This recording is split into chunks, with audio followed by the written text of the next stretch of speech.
Good evening, everyone. I just come out today. May I come beg people.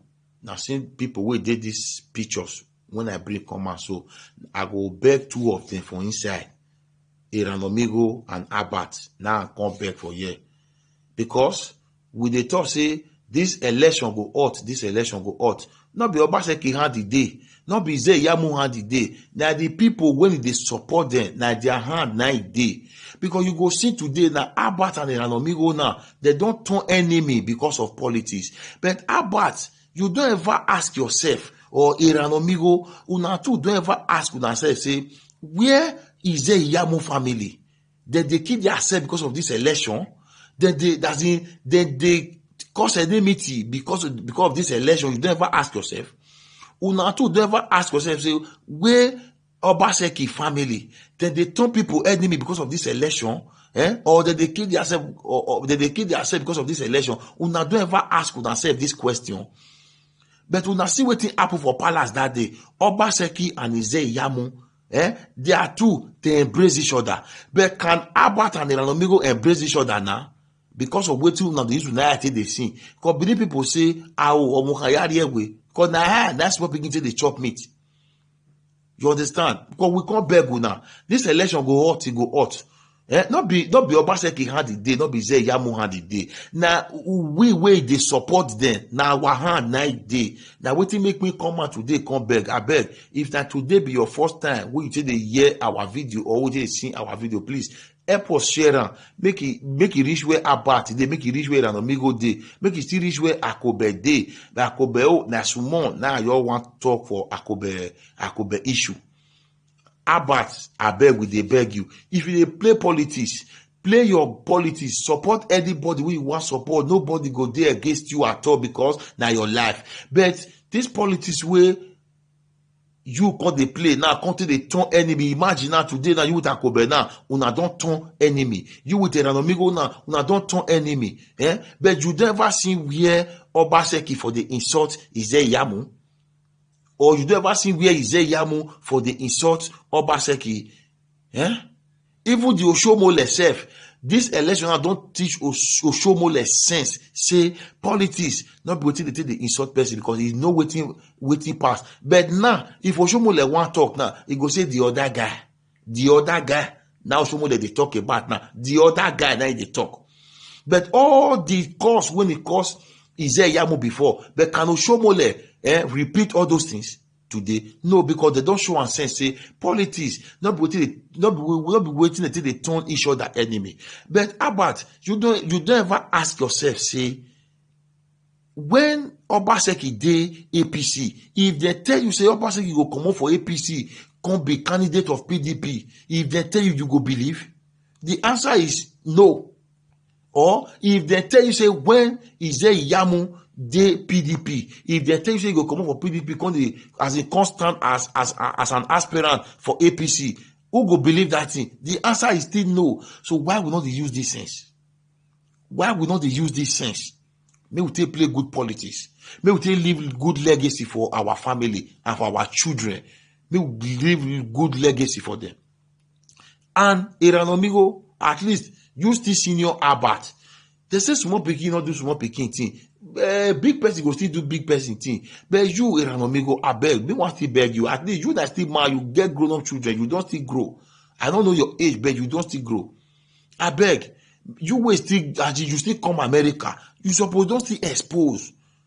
Politics not be waiting until they cause person. Not be waiting until they insult person. Because the way you go come out, you go they insult Obaseki, waiting Obaseki do, waiting not do, you go bring everything come out, you go they talk. Mr. Iranomigo, I beg. We will play politics when it will give us happiness. On the 19th go come, this politics, we go play this politics, everywhere go come. But you see enemy way una they cause to each other now, nothing go fit, as in una not go fit take away that enemy. If person settle una today, but that it don't dey belle. Benin people let you can say, he say, throw away matter. Not be bush you want to wear and put to. Na belle, na this heart, na still dey. I beg Mr. Iranomigo, I will beg you. If Abat not still do small pikin thing, may you still do big man thing. I beg. why I still put Akobet. You see the way Akobete analyze some issue about Abat. He analyze things. You understand? So, Mr. Akobe, at least we don't see where Akobe for the play for PDP, they go PDP rally. But I can't surprise now when Abat now come they talk to Akobe. You understand? But I don't know what is transparent, but I know they there. But at least I beg, may we not turn our father's enemy. May we not turn our mother's enemy because of politics. I beg. Because Obaseki, he go rule in years, he go come up for that seat, or that person go come. He, whether 100 years old, that person they spend for that seat, one day he go spend down, he go come out. We don't see many presidents where he spend 30 years, 40 years. At the end of the day, they still come out, leave that seat for another person. I bet this Edo State politics, our Homonoba don't talk. The Ukua Bolo Oba Ewa in the second. Now peace now in need. May we play politics when we go bring peace to our land. May we play politics when we go bring peace to Edo State. May we play politics when they go give us honor. If we come out for outside, people go they respect us. People go give us respect. Say yes, those people are from Edo State. So because the way we are playing this politics today, it's like we are playing politics of ignorance. You understand? We don't respect our elders. We don't respect people, all in the name of politics. But all those people now, when they go that seat, really as I talk, you don't see anyone when they insult themselves. You don't see anyone when he go say, if we don't win this election, like that. But that the supporters now be the problem. Please, I beg share our broadcast. If you seen this video, please share am. Make it reach where Abat dey. Make it reach where Anomigo dey. Make it still reach where Akobe dey. Because I beg. Because, you know, unity, nothing like unity. If we unite, nothing will not fit do. If we unite, peace must reign. But where unity not dey, peace not go fit reign. We don't fit draw one rope. I beg. Me where they beg una so. Not be say maybe if I say make I talk to anybody else I don't fit talk, but I am not born with it. You understand? It is not my nature to be insulting elders. Wetin Akobe talk say, make una not dey insult Captain Hunsa. Akobe is right. If I come out and say make una not insult Akobe again, I get reason. I get my stand. When you go make me talk, say, don't insult this person. Even you never see where Shaibu for Nidan, when he talk, say, make una know they call Oshomo Leole. He put he too need for ground. Go the watch your rally, you go see where he for Nidan. So that person will be say, that in the go position. Talk less of you will not the go position. Amigo don't turn Abat enemy. Abat now don't turn Akobe your enemy. Now so we'll take live this life.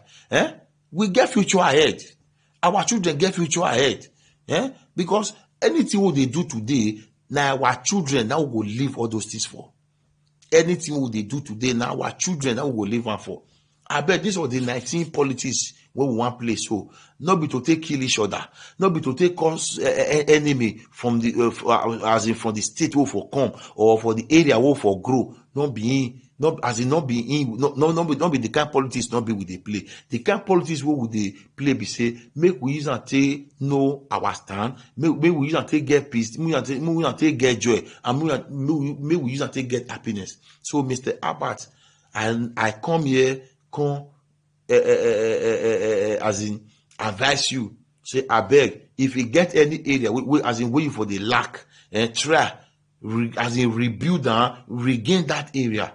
Because tomorrow your child they grow, they come. You go come meet the good legacy where you live. And Mr. Ranomigo, I go beg you, I beg. If you get anywhere where anybody for offend you, try throw away all those things. Act as a man, act as a senior. At least you don't still grow. You not be small pikin. Not your reason I say person small pikin your cause you say you go retaliate. No, I beg. Now we can't beg all of una. When we want play this politics. On the 19th, go come. We go play this politics. 19 go. Obaseki go rule. He 10 no go reach, he go come out. If na Isaiah win, he go still rule. He 10 no go still reach, he go still come out. But why we want kill ourselves for another person matter? Why we want kill ourselves for another person matter? So I beg. Now I come beg all of una. Now I beg. Now I come here, come beg all of you now. Please share our broadcast, share this video, make you reach people, as in, because this thing wey we dey talk, so the effect e dey for front. You understand? Not be today. You can do anything today, but the end shall tell. If it don't affect you, go affect your family. If it don't affect your family, go affect your own child when you born, because you don't leave one legacy for ground when it won't affect them.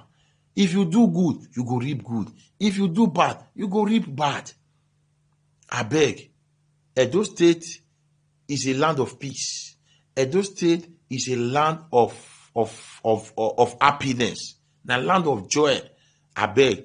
Make this generation not come turn Edo State to land wey no know wetin dey do again. Abeg, make we join Omonobanedo Oku Abolopolo Oba Ey the second. Make we join am, make we take do good thing for Edo State. Make we take play good politics for Edo State. So na wetin I say, make I come beg all of una wey dey watch me today. Please, if na today na be your first time wey dey watch us, share our broadcast, subscribe to our YouTube channel. May God bless you, because you go dey see more, because na advice that we dey give. God bless you all for listening in the name of the Lord Jesus. Thank you.